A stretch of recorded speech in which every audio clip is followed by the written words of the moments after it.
कुल सांप्रदायिक पार्टी है और सांप्रदायिकता को लाकर ही ये राज कर रही है। कोई मुद्दा नहीं है इनके पास। हम ये मुद्दा हमारा, इसके ऊपर हम करेंगे। हवा आ जा पाकिस्तान से हवा आ गई भाई। पाकिस्तान ने हवा फेंक दी पश्चिम से और भारत में घुस गई तो सतर्क हो जाओ। इतना जहर घोल गया हमारे जो हिंदुत्व में कि भाई अब कैसी रहेगी ये भाई। पाकिस्तान से हवा रही, कैसे बचेंगे? हवा क्या है भाई, आम हवा है, लेकिन जहर घोल डाला। तो इस तरह की विचारधारा को की वजह से हमने इसको छोड़ा है। और कांग्रेस जो है सबको साथ लेकर चलने वाली पार्टी है, कदीमी पार्टी है। सातों जात इसमें है, रही हैं।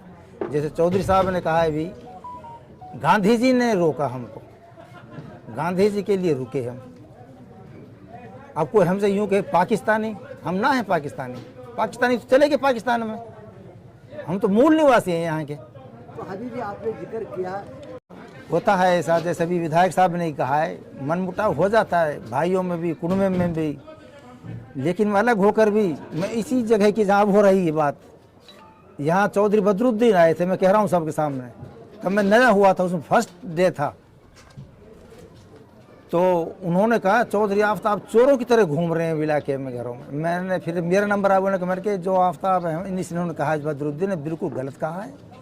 वो कदावर नेता है, कदावर बाप के बेटा है, चोरों की तरह क्यों आता है? इलेक्शन लड़ रहा है, हार जीत अल्लाह के हाथ में, कोई दे। तो मैंने जब भी सच की वो की थी हिमायत, दूसरी पार्टी में रहते हुए सबके सामने कर रखी इन लोगों ने, वो सबसे ज़्यादा जो है दिल में खटक लाई है। तो और भाजपा ध्यान नहीं, बोर्ड में जाना उनके लिए कोई वैसी बात नहीं है, बुजुर्ग इनका ही है ये। और एक बार चौधरी खुर्शीद अहमद साहब के सामने बात आई, जब ये कुछ नहीं था, मतलब फिनिश हुआ पड़ा था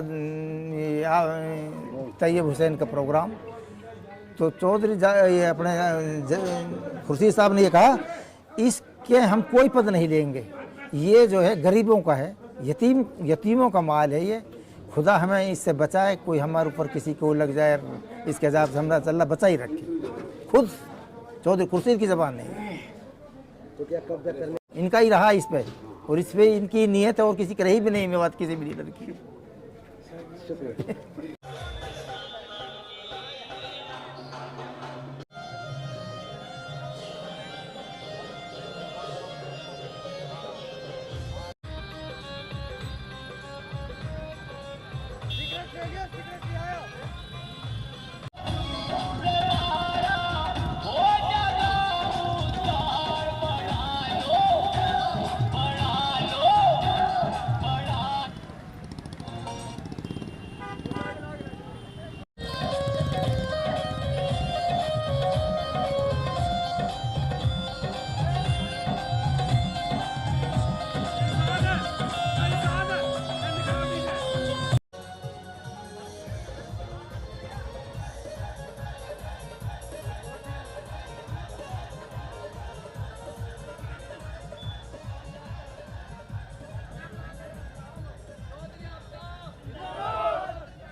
मंत्री जी बहुत बहुत शुक्रिया।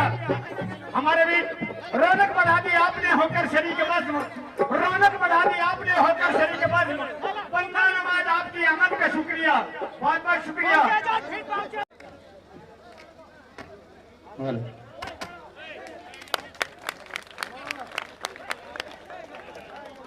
मंत्री आफ्ताब अहमद जिंदाबाद, मंत्री आफ्ताब अहमद जिंदाबाद, कांग्रेस पार्टी जिंदाबाद।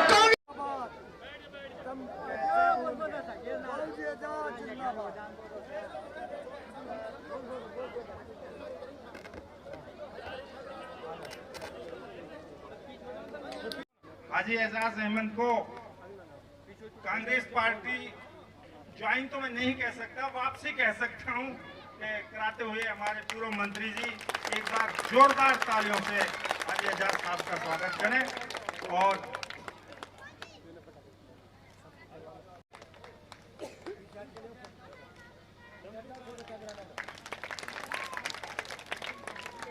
इसके बाद भाई मैं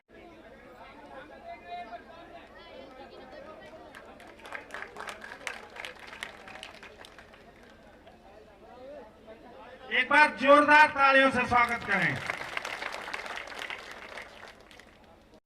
कोई शिकायत ना करूं, क्या हुआ क्या नहीं हुआ, शिकायतें करना बेकार है।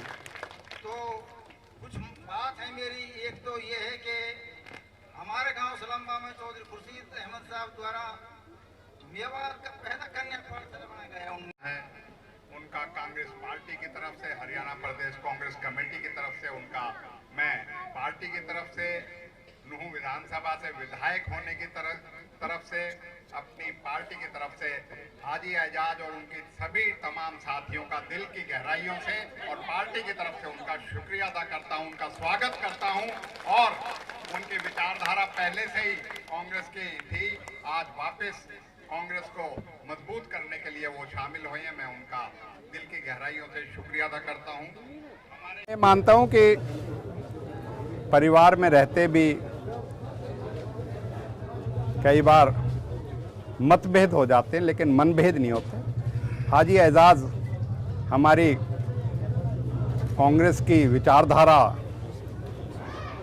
के जो है व्यक्ति हैं, और उसी विचारधारा की जब चुनौती मिली तो मैं ये कह सकता हूँ आज ना चुनाव है, ना आज कोई शक्ति प्रशिक्षण हो रहा है, ना किसी तरह की आज वो है। आज इन्होंने जो समर्थन देके कांग्रेस पार्टी को आज समर्थन देके एक चेतना जगाई है मेवात में कि हमें उन विचारधाराओं से लड़ने की ज़रूरत है और एक झंडे के तले आने की ज़रूरत है, जो भाईचारा, जो नफ़रत और जो सांप्रदायिक ताकतों को बढ़ावा दे रही हैं, उनसे लड़ने के लिए हमें एक मंच पे आना होगा। और मेवात की संस्कृति और सभ्यता यही है कि सभी 36 बिरादरी यहाँ हमेशा इकट्ठी रही हैं। आज उनको ताने बाना को खराब करने की साजिश चल रही है। उसको देख सकते हो इस देश में क्या हो रहा है, किस तरीके से एक विशेष समुदाय को, चाहे वो